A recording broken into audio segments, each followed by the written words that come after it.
ایک عجیب واقعہ لکھا ہے کتابوں میں. ایک بیوہ عورت تھی،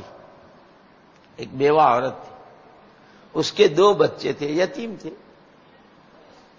ماں اپنی بیچاری گھر میں محنت مزدوری کی، حلال کی کمائی سے اپنے بچوں کی پرورش کرتی تھی. یہ بچے نماز کے وقت مسجد میں جاتے. اب بچوں کو تو کوئی بھی کھیل چاہیے، تو یہ بچے جہاں مصلیوں کے جوتے اترتے تھے وہاں کھیلتے تھے دونوں بھائی. اور ان کا کھیل کیا تھا؟ وہ جوتوں کی تقسیم کرتے تھے، یہ جنتی کا، یہ دوزخی کا، یہ جنتی کا، یہ دوزخی کا. جوتے ایسے تقسیم یہ کھیلتے تھے. لوگوں کو بہت تعجب ہوا، ابھی یہ کس کے ہیں؟ یہ کوئی کھیل ہے؟ بھاگ جاؤ. تھوڑے بھاگ گئے، پھر نماز کھڑی ہوئی، پھر آئے، یہ جنتی کا، یہ دوزخی کا، یہ جنتی کا. ایک آدمی تھا مصلیوں میں، اس نے کہا کہ دیکھو بچے کی بات یہ ہے کہ اگر ضد پر آ جائے گا تو جتنا تم منع کرو گے اتنا یہ کرے گا. جتنا تم 3 آدمیوں کی ضد مشہور ہے نا، 3 کی ضد بہت مشہور ہے، بال ہٹ، تیریا ہٹ اور راج ہٹ.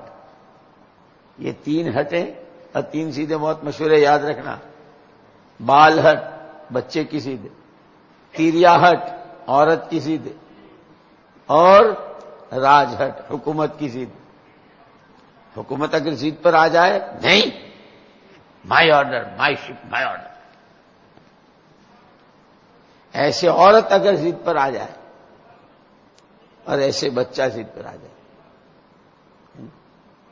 اسی لیے یوں کہ جب کوئی ضد پر اڑ جاتا ہے تو بڑی بڑی خیر سے محروم ہو جاتا ہے. یہ ابو جہل،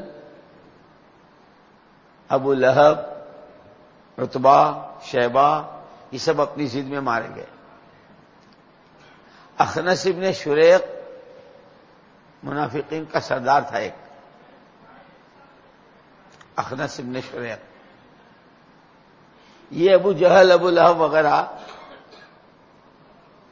حضور اکرم صلی اللہ علیہ وسلم کو جھٹلانا، آپ کے لیے آپ کے خلاف اسکیمیں بنانا، جو مکے میں آوے ان کو روکنا، خبردار ان کی بات مت سننا، یہ ہو.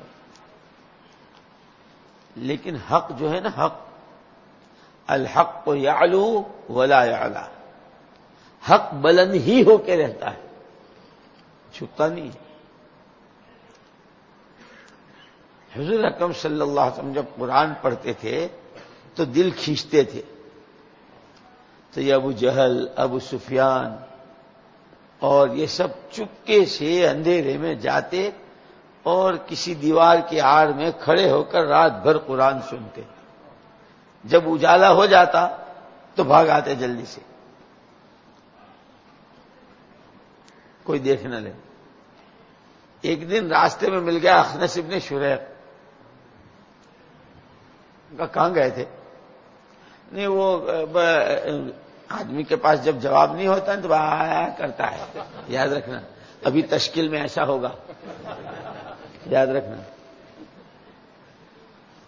مدرسے میں آپ نے دیکھا ہوگا، بچے نے دیکھا کہ استاد کچھ لکھ رہے ہیں، دیکھ نہیں رہے، چپکے سے چلا گیا.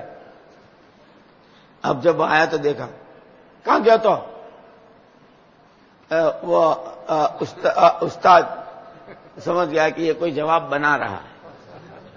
اور اگر کسی بچے کو پیشاب آ رہا تھا سچ مچ اور استاد مشغول تھے اور اس نے دیکھا کہ اب اگر کھڑا رہوں گا تو کپڑے خراب ہو جائیں گے، وہ جلدی چلا گیا. اب آیا، پوچھا کہاں گیا تھا؟ پیشاب کرنے گیا تھا. اس لیے کہ وہ حق ہے، اب وہ اس کو کھجانے کی ضرورت نہیں.